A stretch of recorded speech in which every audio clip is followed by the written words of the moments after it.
Mo, it's I Pick the Topic Tuesday. I'm glad you're going to pick some topics today. You look lovely. Thanks, Mo. First, we're going to start out with the Bengals. Okay. They had 15 players out of practice yesterday. Is this a concern for you? Well, it has to be. Look, they're one preseason game in, and a bunch of guys have been banged up. They've already lost a free agent guard for the season. They look at the possibility of losing Carlos Dunlap for the first regular season game. Whenever you get guys hurt, it's clearly not good. It's a pretty obvious statement. But at the same time, look, at the very least, we're going to get a chance to see, as we did in really the final 3 quarters of the game against the Jets, we're going to get a chance to see guys deeper on the depth chart really win roster spots. Let's face it, that's where the intrigue this preseason was. It was positional battles on the lower end of the depth chart. I think it's going to be interesting to watch Clint Bowling across the next 3 games, given that he right now is the de facto starting left guard. Vontaze Burfict certainly intrigues. I'm really interested in watching guys like Jamal Anderson and the other younger guys on the defensive line, Brandon Thompson and Devin Still, who were both very good, I thought, against the Jets. And without Ben Jarvis, Green Ellis, and Bernard Scott in Game 2 against Atlanta, we'll have a chance to see Brian Leonard, maybe Cedric Pearman run the ball a little bit more, and obviously Boone Herron as well. Clearly, you'd prefer to not have injuries,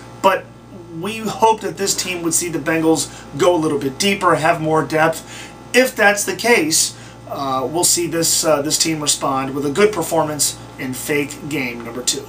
Former Bengal Carson Palmer threw a pick last night. Your thoughts? Carson Palmer threw a pick. The day ends in a Y. The sun came up today. I'm white. Yeah, I mean, yeah, that's what Carson Palmer does. He throws interceptions. It's like discussing the fat content of a Big Mac. It's, I don't know. I have nothing against Carson. I don't necessarily root against him. But him throwing an interception is maybe, along with the Cowboys and Raiders being just completely unwatchable last night, Carson Palmer throwing an interception is maybe the least surprising development of the evening. Do you think the replacement refs will be here for the start of regular season? NFL is saying that there's a possibility. Now, we saw the replacement refs here on Friday. They didn't get the rule right on the guy lining up over center during a punt, which meant that Carlos Dunlap had to be on the field for another play, a play where he got hurt. We saw a call where a ball got down at the 4-yard line and it was called a touchback. We saw a guy in the Giants game, Victor Cruz, get called for holding when he was returning a punt. We saw balls get spotted at the wrong place. We saw a whole bunch of procedural errors, and frankly, if you use replacement referees, you're undermining your sport's credibility and integrity. But I don't necessarily buy that we're in danger of seeing the replacement referees in week number 1. The NFL came out and said what they did, and the timing was rather curious. Obviously, the replacement refs had a bad first 2 weeks. I think what they're doing is leveraging public opinion and the fear that we're going to see crappy officiating and using it to put public pressure on the real referees to come back.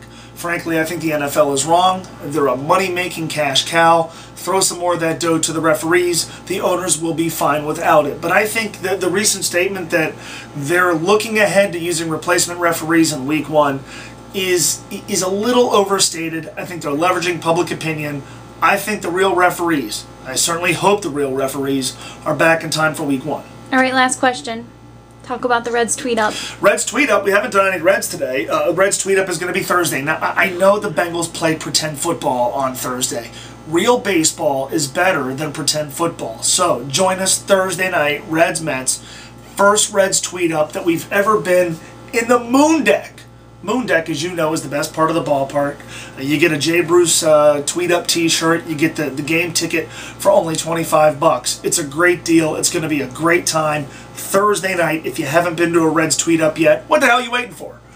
And also, I encourage you to tweet random local celebrities and get them to come. I have already secured the presence of Xavier coach Chris Mack. You're welcome.